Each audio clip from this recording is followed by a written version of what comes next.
so we finally at the end of the road with this Love and Hip Hop Atlanta BS, okay? Because this has probably been the worst season I have ever fucking seen in the history of Love and Hip Hop Atlanta. And everybody know that I love me some Love and Hip Hop Atlanta. That was probably my favorite reality show of all time behind the Real Housewives of Atlanta and Big Brother. But I don't even fuck with Big Brother no more, okay? That's just how I'm just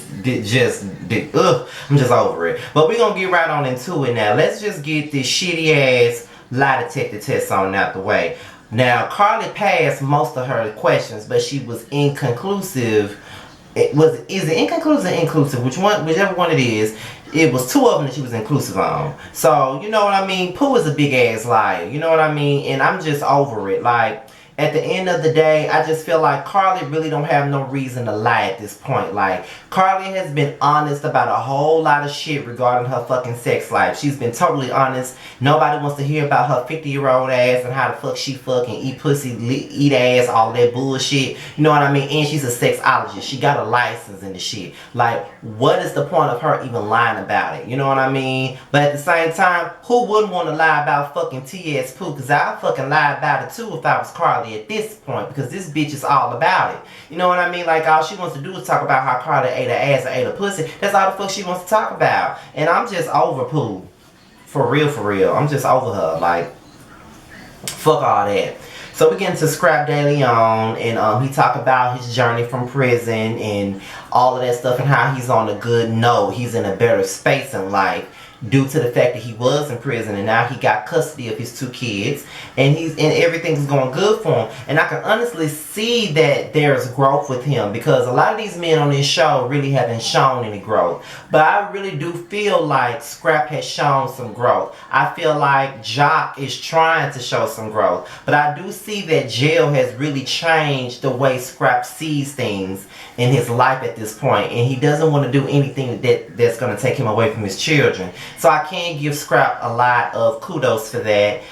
They talked about the people that went to go visit him. Now, we did touch on the fact that Stevie J was not there for Scrap when he needed him to be there for him. Now, we did touch on that, and Scrap and Stevie J apologized to Scrap for that. So I can give him that much. Now, Carly was there, and Stevie J messy ass was like, oh, so Carly was there? And Carly was like, yes, I was. I never want to see nobody in that predicament. You know what I mean?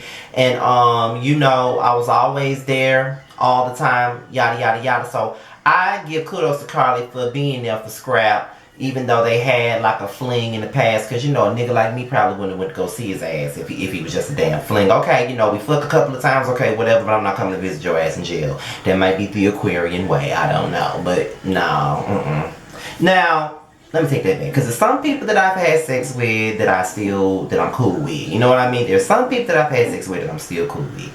So it just depends on the nature of the relationship. If we're cool enough for me to go visit you, then I'll do that. You know what I mean?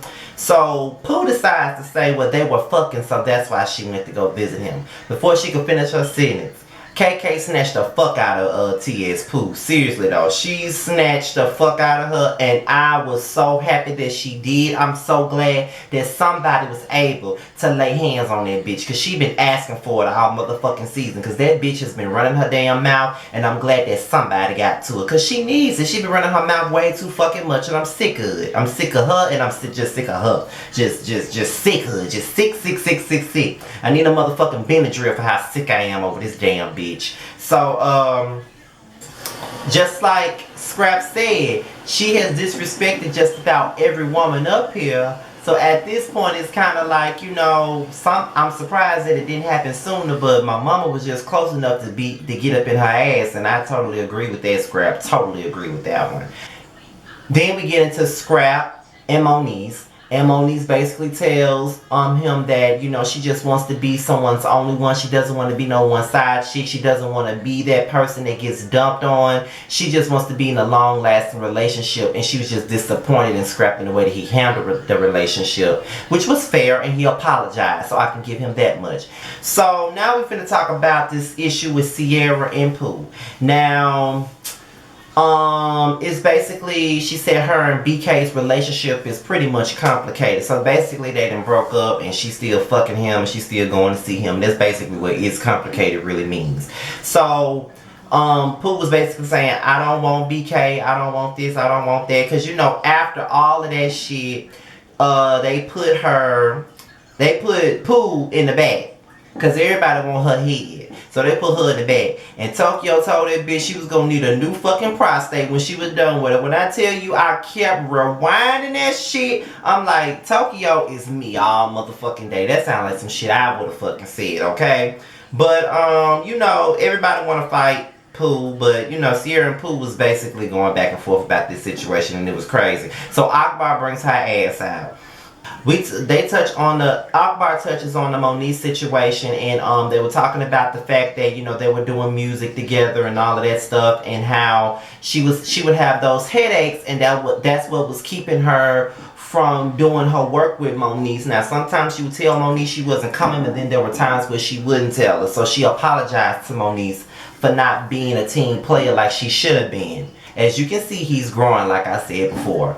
So then we get into Akbar's issues with Spice and Tokyo. Their issues are revisited. And, you know, she was basically saying that she's the queen of Atlanta, which I keep on saying, I don't see how she did. She talking about she had a name before this shit. What name did you have, Akbar? What name did you have? Because don't nobody listen to your music and don't nobody know you. When you were up there performing last year at K. Michelle's show as her opening act, I didn't know who the hell you was. And after you performed, I never took a chance on listening to your music. I listened to her other opening act, and his name is DeMar Jackson, y'all. Go listen to his song, Believe in Love, or Morning After 6. Listen to that. So, yeah, don't nobody know you, but Jock said it, you know, if you feel like you're the queen of Atlanta, just say it, because ain't nobody gonna believe it if you don't. And you damn right, because I damn sure don't believe it. So, Akbar, have a damn seat, bitch. Her and Tokyo, you know, well, her and Spice, you know, their issues is over with, but when it come down to Shekinah, when I tell you they were going back and forth, and this is all about a nigga that neither one of y'all are with. And it just looks to me like Akbar hates the fuck out of Shekinah. Shekinah is unbothered about Akbar. And Pooh wants to jump in. And everybody calling Pooh by what she is, which is a man. And you know what I mean? Pooh in the background, you better hope that Akbar don't catch you in the street and whoop your ass. Girl, you better hope KK don't catch you and finish the fucking job, bitch. That's what you need to be trying to hope for, ho. That's what you need to be hoping for. You see, that's why you keep getting your ass whooped, because you talk too fucking much, okay, bitch? Shut the fuck up. I'm sick of hearing you. I'm sick of seeing you, bitch. Shut up. So then we get into Spice's colorism, because y'all know I'm not talking about Kirk and Rashida. I don't give a fuck about they damn nursing home ass relationship. Fuck them. So we get into Spice's colorism.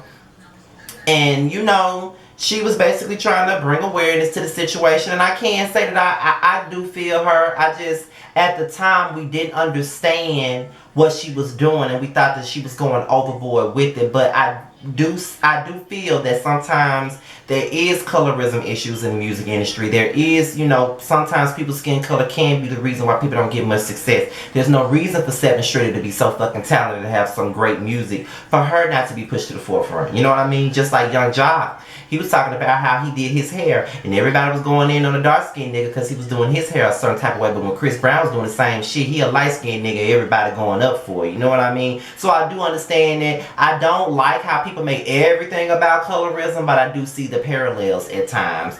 Then we talk about Tokyo's depression, and she made a good point when she said sometimes you can be depressed and you don't even know it. That's fucking true. As you guys know, I have been adamant about my struggle with depression. I've always struggled with depression. Even though I'm in a better place in my life mentally, I do have my days where I do struggle with depression, and that's something that me and Aaliyah, if y'all don't know who Aaliyah is, Live with Leah show, have in common. I remember when it was this past September, and the seasons were changing, and all of a sudden I started getting depressed, and I felt myself having, you know, thoughts of suicide again and things of that nature. But I didn't act. I didn't go back into my sunken place that I was in a couple of months, you know, a year prior to that. I did not go back into that stage. But I remember talking to Aaliyah about it, And Aaliyah was like, sometimes it's seasonal depression. You know, I have seasonal depression. You know, sometimes when the seasons change, so does your mood swings. And I know I had a best friend, Courtney. She also has that depression sometimes when it gets cold outside and when the leaves fall from autumn.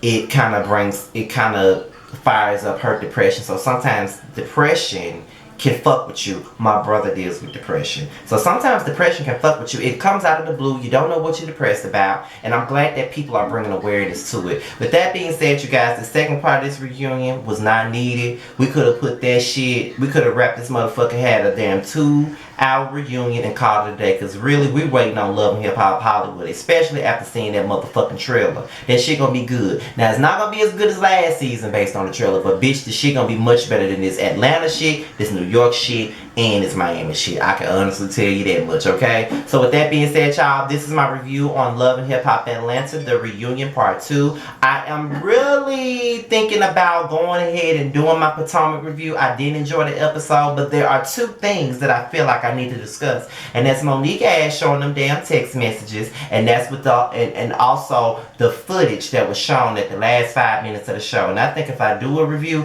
those are the only 2 things I'm gonna talk about.